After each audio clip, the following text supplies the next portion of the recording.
Good evening, folks. Are you able to hear me online? Are you able to hear me offline? Right. It gives me great pleasure this evening to introduce to you our speaker for the Edison Daniel lecturer. He's none other of Shim, and I would like to, elaborate the acronym of Shim, S-H-I-M, our superstar, highly intellectual motivator for this evening. He joined SV in 1983 and was there till 1988. Elected unopposed unanimously as the president of the school for 5 years. Give him a big hand. God's favor was upon him, and God was training him for super leadership in life to come. He was part of the Walker House. Any Walker House here this evening? Great. Involved in the choir. Any choir members from the SV? Great. Not only in the choir, but also in sports. He was part of the football, javelin, and high jump. He is married. He has a wife and a daughter, Anna. Sneha is his wife. And he is working, and his role is the Director of Academic Operations of International Partnership for a chain of schools known as Vidhyalaya. As a person, I know him ever since I joined SV in 1985. And even if I see him today, my memories go back to the wonderful relationship we had in school all the 4 years. And we have traveled places to Kanyakumari, to Trivandrum, to the Manchole Tea Estate, and had a lot of experiences even when the OM ship came to Tuticorin. Lovely memories with him. And this evening, I want you all to put your hands together to invite our superstar, highly intellectual motivator, Shim Matthew. Thank you. Thank you.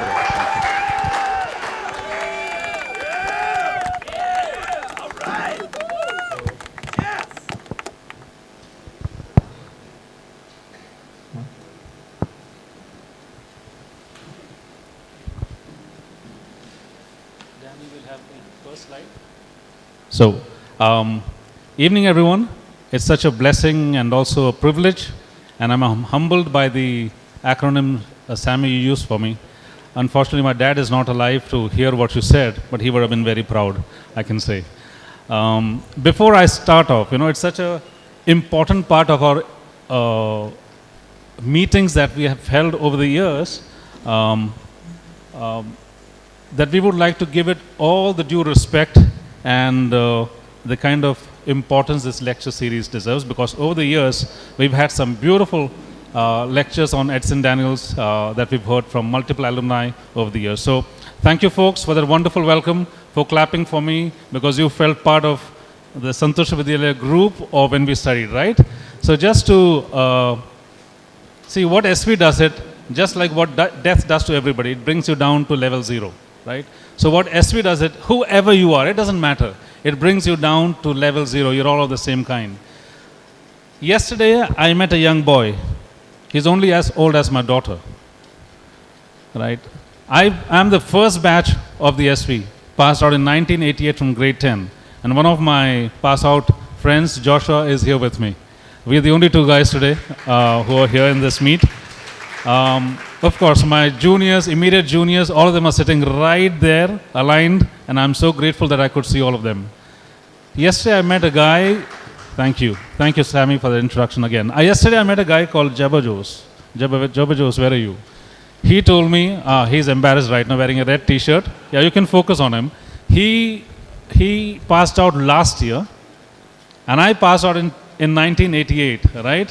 So it's like 39 years of difference. So almost 4 decades, right?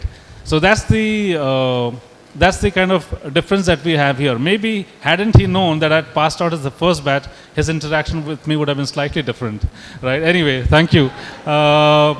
Because somebody did post that picture. I think Remo posted that picture on the group, and people started commenting about the two of us and the difference, but how we've come together. The other guy who's very dear to me is none other than one of my alumni's son. His name is Chris Bond. Chris Bond, come here. Let me embarrass him also. You know, Chris Bond met me how many years back, Chris Bond? 6 years. 6 years back. He's Solvin's son. My classmate Jemima, who's in the United States, her brother's son. And Chris Bond, I was told that as soon as he got to know, when Danny informed Solvin, his dad, that Shim uncle is coming, he said he's packing his bags to come and meet me. I mean, what do you say to this? I was so humbled, and I was so happy with Chris Bond. And we met like long lost friends yesterday. Right, Chris? Thank you so much. And I'm so appreciative of this friendship that we've developed over the past 6 years. Thank you. So now let me get back to what the script is all about, right? Great. Thank you. So we will carry on. And for everyone who's watching on online, hey, hello, and hola to everyone everywhere. I think 8 different countries is what I was told.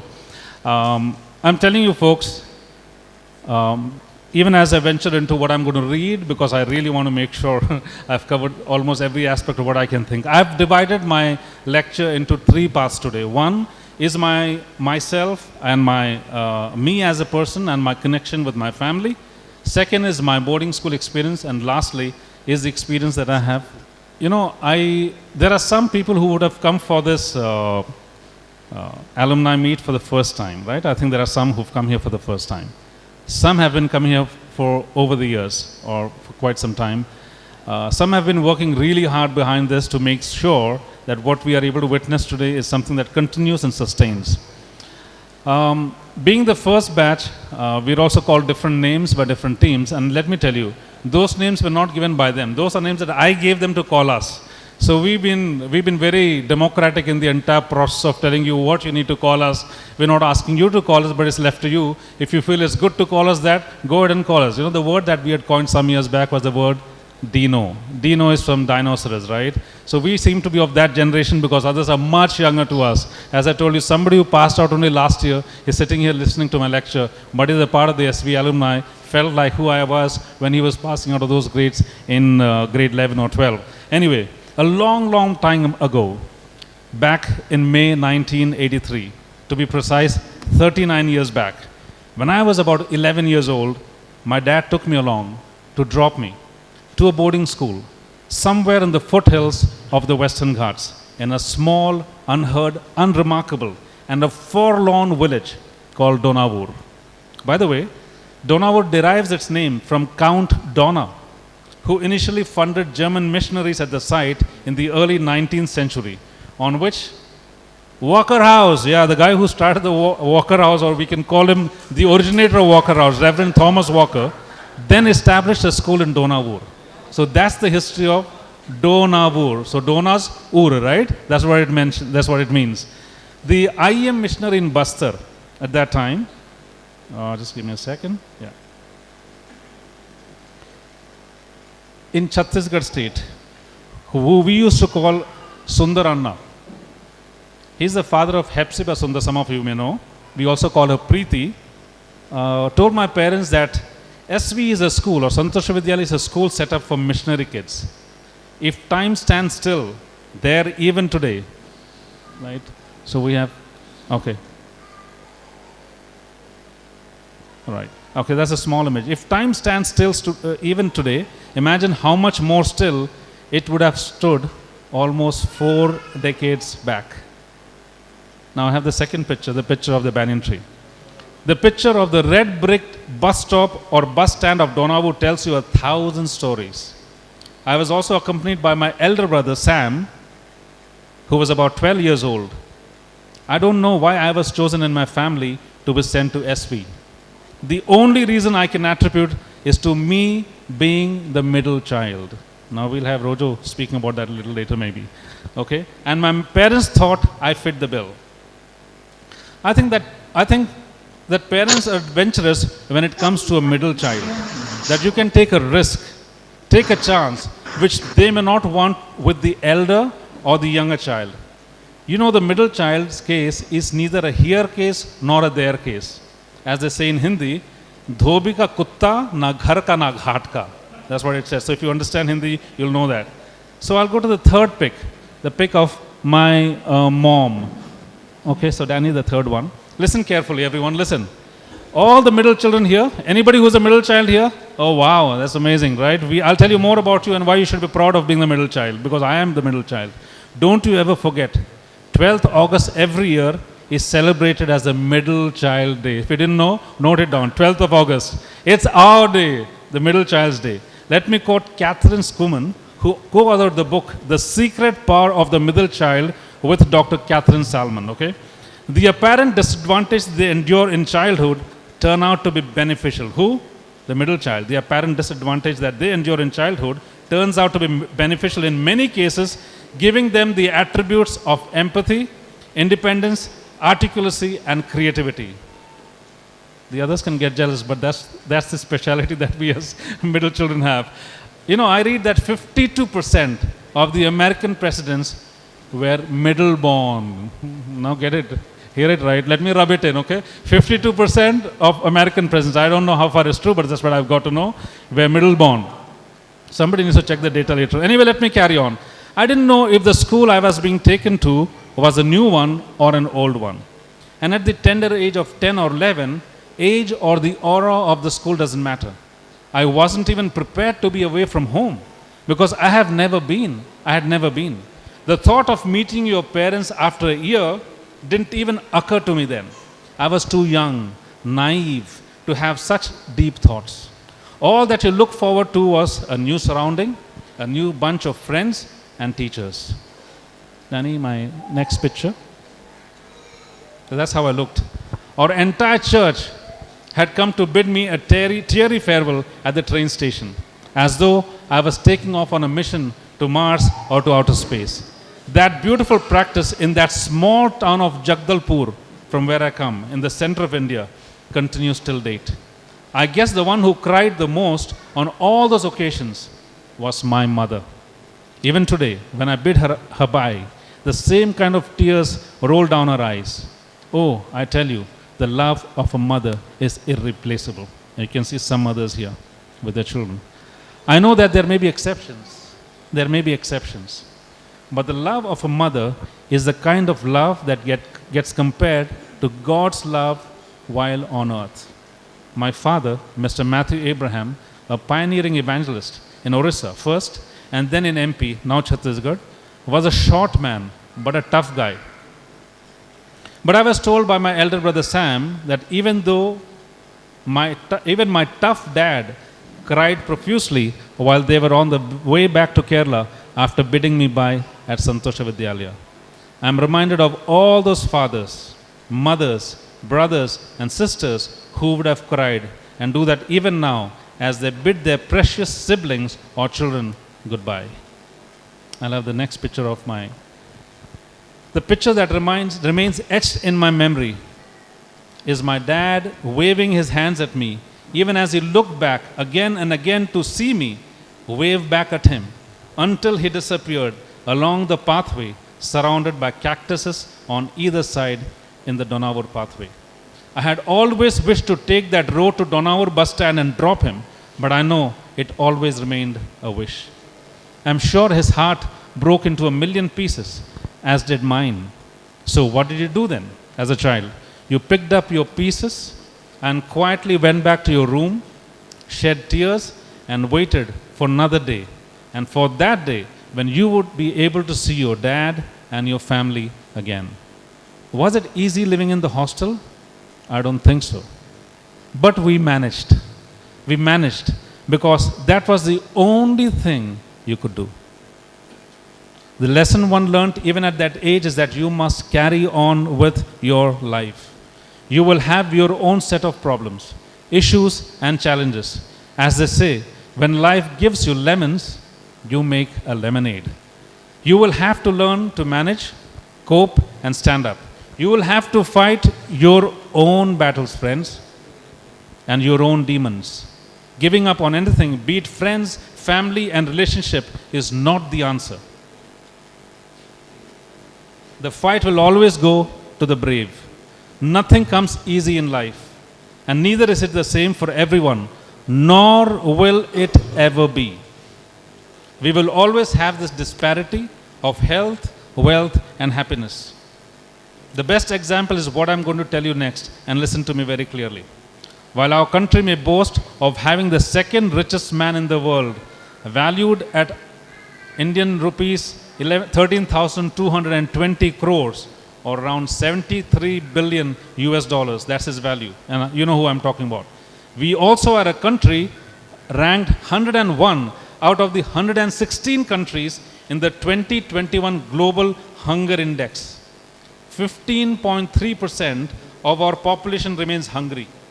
The Global Food Policy Report 2022, released by the International Food Policy Research Institute, tells us that in another 8 years, the number of Indians at risk from hunger is expected to be almost 74 million in this country that you and I live.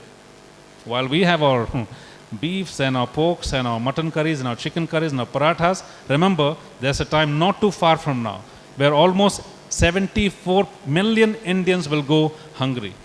That is the population. The population that I just told you is the population of Delhi, Mumbai, Chennai, and Kolkata put together. Imagine these four cities and their inhabitants going hungry.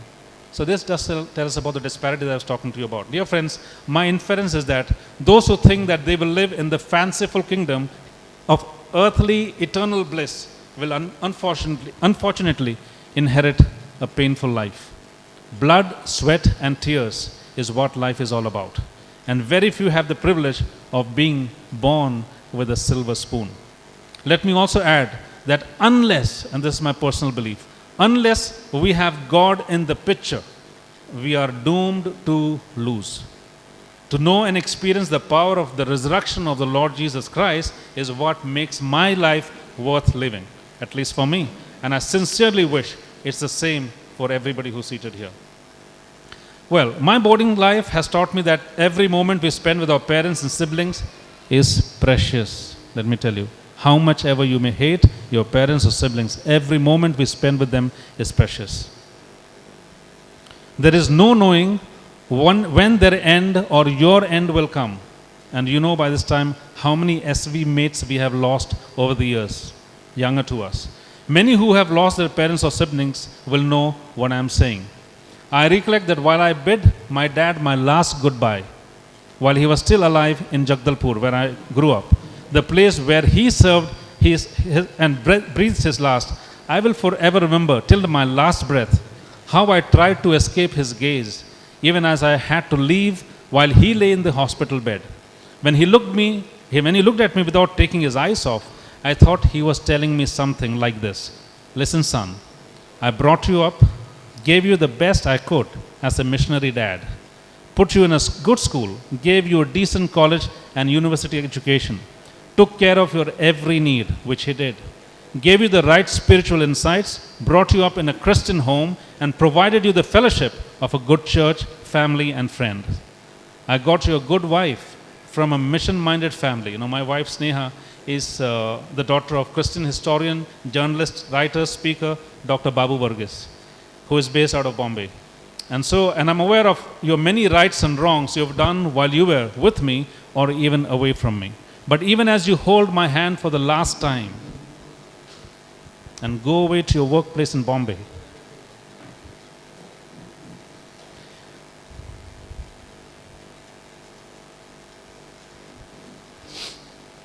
excuse me.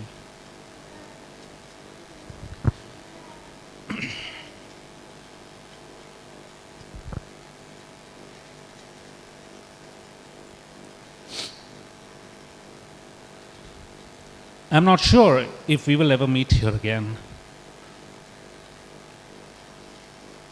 Thank you. So be careful how you live your life. And always stay faithful to God and family.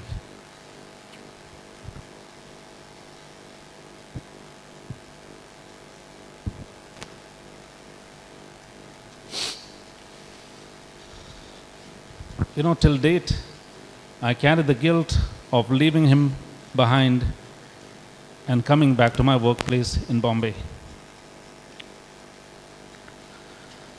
The next time I met my dad was 3 months later, on November 18th, 2009, as his body lay dead and cold. He had finished his earthly race, and his favorite verse was Joshua 13:1. There remaineth yet very much land to be possessed. When I kissed his cold forehead goodbye for the last time, before his earthly body was interred, was moved into the hearse, I was reminded what he often used to say. And he used to tell us, I'm neither a man with extraordinary talents or riches, nor am I a preacher who can bring the house down with my preaching. My calling is among the marginalized, the exploited, and the poor illiterate tribals, who are also the children of the same God that we all serve. I have no greater joy than to be with him. Friends, my steady learning from this puny little man who we call our dad, for whom a 49-degree heat or a 5-degree cold meant nothing. Our investments, if done for eternity, though yet unseen and unknown, is what will remain. Everything else will burn up like wood, stubble, and hay when the day comes. The second learning was to be generous and kind and give till it hurts. I can quote, we've had missionaries from the IEM or others who came home, and since our town where we lived was in the junction, I remember those missionaries would come. We had a Rajdoot at that time, the bike called Rajdoot. They would take my dad's bike, go to wherever villages they wanted to go, and come back with an empty fuel tank. It's not that my dad had enough money to fill the fuel tank of his bike, but that was the kind of freedom that he gave to missionaries from other places or other denominations who came home to find rest and peace, and even use his bike with all the fuel that he had filled for his use to be used and spent for them. He never asked them at any point of time any favors. Another favorite verse of his from Ecclesiastes 11:1. Cast your bread upon the waters, for you will find it after many days. The bread did come back to me in the form of my sponsors, through Compassion Aid at that time while I studied at Santhosha Vidhyalaya, without whom it would have been extremely difficult for my dad to pay my boarding fees. Now let me take you to school. Next picture. Familiar face, right? My life in the boarding school was a mixed one. So you can see Pondrasa there in the background. I don't know if Sudarshan is there or not. Yeah, Sudarshan, you're there. Now, Pondrasa hasn't changed much. Okay. My life in the boarding school was a mixed one. The first year of our life in the boarding school was extraordinary in many ways. While our teachers like Chinnamma Madam, which is Sammy's favorite, Mary Madam, Sarojini Madam, they all made it look easy. We had a tough guy in Mr. Edison Daniels, in whose name this lecture is. In the initial months, we had a tough time with him. I know many would have had tougher times with him later on in life. He was a strict disciplinarian, but mellowed down soon after. I initially thought that he is our warden. He himself had come with his old baggage, as we do when we take off or move into new jobs. That's steady. In our class, we had Richard Sungte, who joined the school before me, who I was told was the only student in grade 5 when the school opened in 1982. He was quiet. Richard Sungte was quiet, reserved, cold, and an independent bird. He was not the kind who liked rules to be imposed on him. He had a mind of his own, seemed like a loner to me, and from a different bird. So once when Edison sir did his rounds at night, this is the first time I was in hostel in 1983, he found us talking a little after 9 p.m. He had his little cane with which he struck Richard's arm, and the cane broke. One part flew in the air, and this is while we are in grade 6, okay? The very next moment, Richard did the unthinkable. He said, "Ha ha, look at the stick flying in the air." You can understand how enraged Edison sir would have got. It hurt his ego real deep. just as it would have hurt ours when someone half your age challenges you. However, over the days and weeks, there was a thawing that took place. I don't know when, but there was a turning point in our relationship with Edison sir, or Teddy, as we used to call him. He calmed down and he became more sympathetic and like a friend to us. So much so that we started enjoying his company as much as he did our company. Next pic.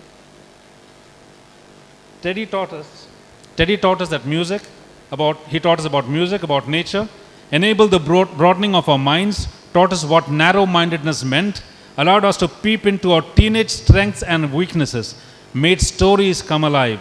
Some samples below for you to reminisce.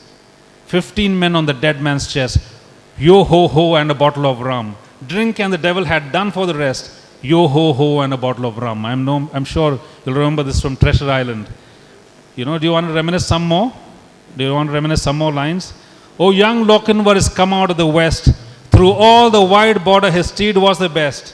And save his good broadsword he had none. He rode all unarmed and he rode all alone.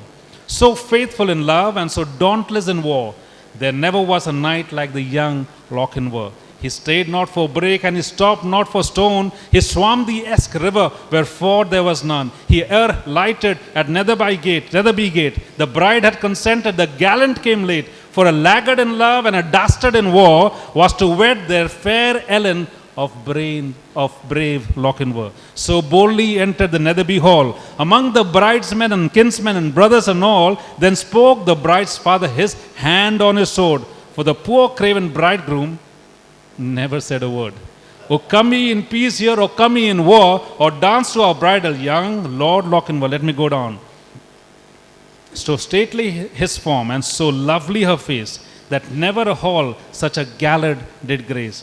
While her mother did fret, and the father did fume, and the bridegroom stood dangling his bonnet and plume, and the bride maidens whispered, 'Twere better by far to have matched our fair cousin with young Lochinvar. One touch to her hand and one word in her ear. When they reached the hall door and the charger stood near, so light to the croup the fair lady he swung, so light to the saddle before her he sprung. She is one, we are gone over bank, bush and scour. They all have fleet steeds that follow, quoth young Lochinvar. There was mounting among Grahames of the Netherby clan, Fosters, Fenwicks, Musgraves, they rode and they ran. There was racing and chasing on Cannobili, but the lost bride of Netherby never did they see. So daring in love and so dauntless in war, have we ever heard of a gallant like young Lochinvar? So, what do we learn from the above? Let us not be too quick to judge others based on their looks, likes, or the lives they lead. To stay in the battlefield of life, study your turf and decide your next move. Move you must, else you can consider yourself dead. So let me get to the next picture. Now, boarding school brings a whole list of learnings, right? I think everybody here agrees. Most of this will come, so the discipline, its independence, negotiating skills, life skills, bartering skills, networking, and many more. Most of this will come handy when you take up life outside the hallowed safe house of SV. Well, it can also keep you underprepared for many challenges in life, since you don't get to see the challenges, but situations and unknown to you in a mixed society. Or you don't get to see the challenges which our parents face every single day, since you don't grow up at home. It's like preparing for the war in the border, or in the snow, or in the deserts, or in the now infamous Tora Bora mountains of Afghanistan, without having any understanding on what the terrain, the enemy, or the border looks like. That's one unfortunate part, but that's part of our living in the hostel. It can be daunting because the big bad world outside can really be very bad. Many of our friends have experienced that and have fallen prey to it.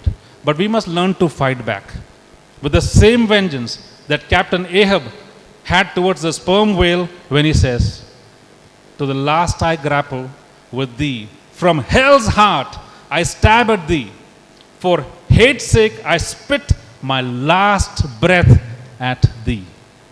Remember Moby Dick, right? Well, some of you have different take, maybe a very missionary take on the above. But for me, any challenge thrown at you needs to be studied, mulled over, and in the quiet and peace of your mind, begin your action. It has to start somewhere. It may not end where you desired it to end, but it has to begin somewhere. In school, we had our own fantasies too. What else would you prepare? What else would you expect from a 13 or a 14-year-old bunched together from morning to evening and night to morning? The occasional breaking of rules, the adrenaline rush to break someone's nose because of some useless arguments you must have had, the immature love and longing for someone you probably seemed to have a fatal attraction to, the desire to excel in everything you did, the love for sports, and the brooding thought to escape the red bricked walls into freedom. Songs like Sing a Song of Freedom didn't help those longings down. Our favorite tennis stars, Gabriela Sabatini, Steffi Graf, Boris Becker, Stefan Edberg, Ivan Lendl, Mats Wilander, they all enthralled us with their black and white pics we saw in the newspapers that our school subscribed to. And also in the Sports Star magazine, which got delivered once a month. Next picture. Oh, after this. Yeah. So those were our heroes and heroines, right? Yeah, somebody is getting excited. the many trips on the buses to Kanyakumari, Kutralam, Tuticorin, the Manjoli tea estates, Trivandrum, Kovalam Beach, and all the fun we had and didn't have now remain ingrained and embedded in the deep recesses of our memory. Those experiences came in handy while my daughter Anna was growing up, and she wanted me to tell her stories during bedtime. She heard the same SV stories recycled and retold 1,000,000 times. Finally, either she knocked off to sleep or I did after a long day of work. That is why I say none of these life experiences are a waste. Any story you have, tell it to your child when she's growing up, because they need bedtime stories. They'll come in handy. You don't need to dip into any storybooks. So these life experiences are never a waste. It'll all come in to fill in the gap when we least expected them. Life is made of many experiences, both nice, not so nice, and some ugly. But every such experience leaves a memory behind for us to either savor or to learn from them. So also people, some are there to harm us, some to enable us, encourage us and help us, and some to be just there for no special reason. But to learn to choose, but again I say, learn to choose wisely. Finally, you will be known by the company you keep. Next picture. It is said that teachers impact you for eternity. And nothing can be truer than that statement.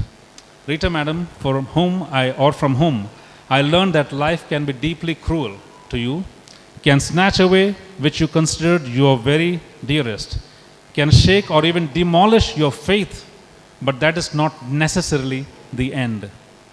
There is more to life, left to life, and that there is no guarantee that it may be nice at all. She made chemistry, Rita Madam, she made chemistry, physics, and math a little kinder to learn. And though an average kid like me, she taught me to believe in myself and do my best. She always had a way with teaching, which very few teachers have. I will always love her. I will cherish the time God gave her to me and to many of my mates in school as one of the best or the best I ever had. Our Hindi teacher, Sarojini ma'am, now of course tired, worn, living alone, taught and cared for us with all innocence, willfully ignoring all our stupidities. She knew that small gifts meant big for us as kids. So I think she was the teacher with the largest heart. Maybe 10 rupee is all she had, but she gave all for her kids. I think she's one of those people for whom opinions didn't matter at all. In fact, friends, the biggest weight you can lose is the weight of others have about you. So finally, when you start to live and work, and all the learnings from your childhood, your adult life begins to influence you and shape you as a person. Your family life, your career, relationships, and life in general. All that I can say is that I am what I am and will be and can be what I can be only by the grace of God and our Lord Savior Jesus Christ. I believe in Him with my whole heart, but many of you may or may not, or may have stopped, or may in future, or may not in future, believe in the same Jesus Christ that I believe in. That is completely your call. I will not judge you by your belief, and who am I to judge? But remember, that the school that we all studied in, and the school that brought us together, was because of a young lady who left her home at 27, when she was only 27, landed in South India in 1895, started an organization which finally gave birth to Santhosha Vidhyalaya, and that was started almost 100 years back, of course, which gave birth to Santhosha Vidhyalaya almost 100 years later, long after she was gone. She was none other than who we call Amy Carmichael, and she came never to leave. Her core belief was, Amy Carmichael's core belief was that the Lord Jesus Christ was a master, and she will be obedient to His call and serve Him wherever she would be sent. I will only point out to her belief and faith and be grateful to that woman who saw what many did not see and helped save many lives from sure death and misery. See, it doesn't matter who you are. It doesn't matter where you've reached. What do you, but by the end of it all, some of these things will matter to us. Everyone wants a happy, a peaceful, and a beautiful life. But it doesn't necessarily happen that way. My next picture.